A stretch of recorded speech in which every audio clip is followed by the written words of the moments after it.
Hey, what's going on, guys? This is Rob. I'm back with another build series I'm doing on the Blockade Runner from A New Hope.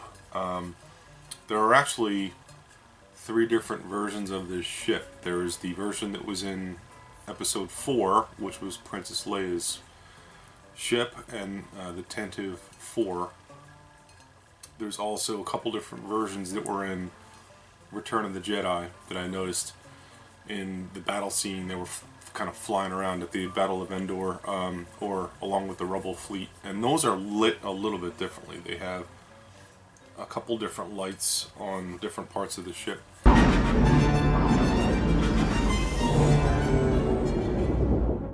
And then there was a version that was in episode 3, which was, I think it was called the Sundered Heart. That was a CGI version. And that had completely different lighting as well.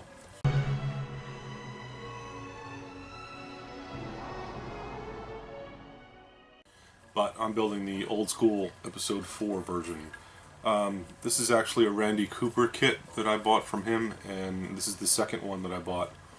The first one that I built it about almost a year ago. I guess it was probably closer to maybe like 8 months ago I built it, and it was one of the first big resin kits that I built, and it completely kicked my ass. And I didn't know what to expect with resin kits, and now I have a lot more experience, I guess if you call it, with all different types of resin kits, and his kits are very, very nice. Some of the detail could be problematic if you're not used to maybe filling in detail or sanding it yourself, or making some adjustments, maybe some fixes to certain things. It's not an easy kit to build. It's not that difficult. It's just you really have to have a lot of patience with it, because the engines are by far the worst part. And there's 11 engines on this thing, and they have to line up right, or they just will not look right. And the way the ship is designed, I don't know if there's a better way to build the kit based on what he did. It makes sense, because each engine has a different angle. Well, not all of them. There's 4 top, 4 on the bottom, 3 in the middle. The 4 on the top and the bottom have different angles because they have to kind of meet with the back of the ship and then level out. So since there's basically 3 different pieces to each engine, there's this piece, and this piece, which is the cap, right? So they all have to line up, and I'll go over this because it's going to take me weeks to get the engines done. So you'll get to see my pain and anguish of trying to get this thing right. It looks so cool when it's done right, so it's worth it, but it is a hassle. And if you're not comfortable with grinding it out and just trying to get the pieces to fit right and taking your time, and you know, then this kit is not for you, because it takes a lot of patience and a lot of swearing, and just a general frustration level could get high if you're short-tempered. But I'm not, so I can build these things and it doesn't bother me. I just take a break, walk away from it, and come back. So very, very cool design on the ship. I love it. I've always loved this ship, and it's fun to build. It's going to take me a while to do it, and it's going to make a freaking mess. So just to give you an example, there's ways around it. You could take shortcuts and do things by hand, so you're not kind of getting dust everywhere, but some of these pieces have a lot of excess resin on them that has to be taken away. Now, whether you do it by hand or you do it with a belt sander like I do sometimes, which you have to be careful, that's up to you, but either way you're going to make a mess, and there's going to be resin all over the place. So if you're going to do this in the house, I would probably do it when your wife's away or something, and get a good vacuum. because each piece, there's extra resin. Like, see, like there's just resin flying everywhere. I mean, there's just parts. So I have a shop vac system, and I just clean up after each night and call it a day, and then start all over again the next day. It's a pretty big kit. It's 27 inches long, and when it's done, it's a tank. The thing weighs probably close to 6-7 pounds, and you never have any problem with, you know, it's not going to break. So you can throw it around if you want when you're done, if you put it together right.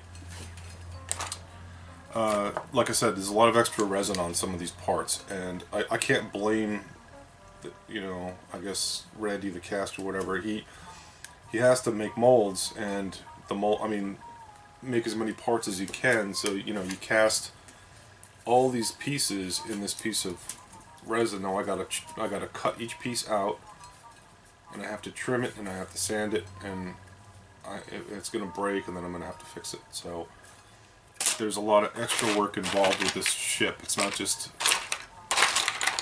picking it out piece by piece and putting it together. The cannons on it, they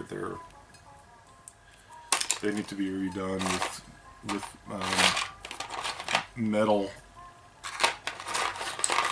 and the detail looks really good on this. I'm really happy with the detail on all of the pieces that I've seen. So it looks good. I mean, there's a lot of pieces, probably 70 pieces, I think, maybe 60 or 70 pieces.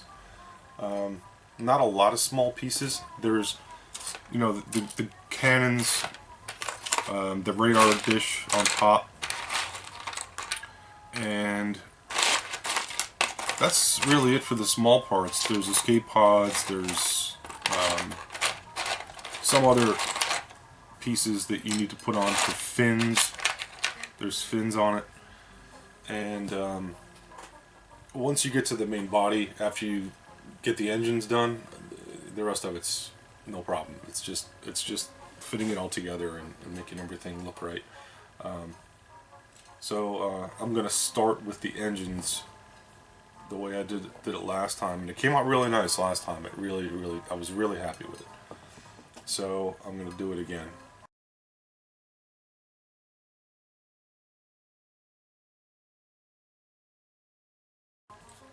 You might as well challenge yourself, right? If you're gonna build these things, you might as well pick the hardest ones and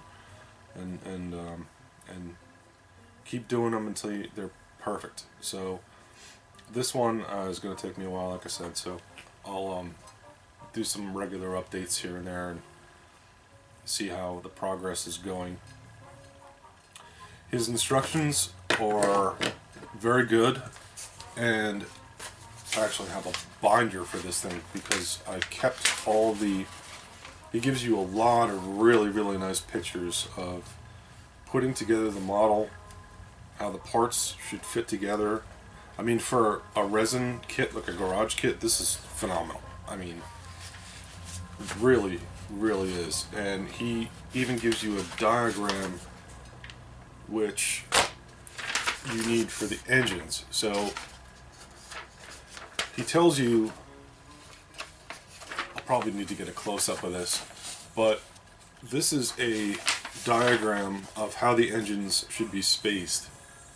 So when you put the engines on the ship, you're going to line them up with this diagram, and then you're going to make sure you put a couple on, line them up or whatever as you're doing it. This diagram has to be printed to the size that he specifies. So I used Photoshop to crop the actual piece of the diagram that I needed to print, and I sized it to the exact specifications that he had. Otherwise, if you just print what he's got, it won't be the size that you need. So this is exactly what size it should be, and exactly how the engines should line up.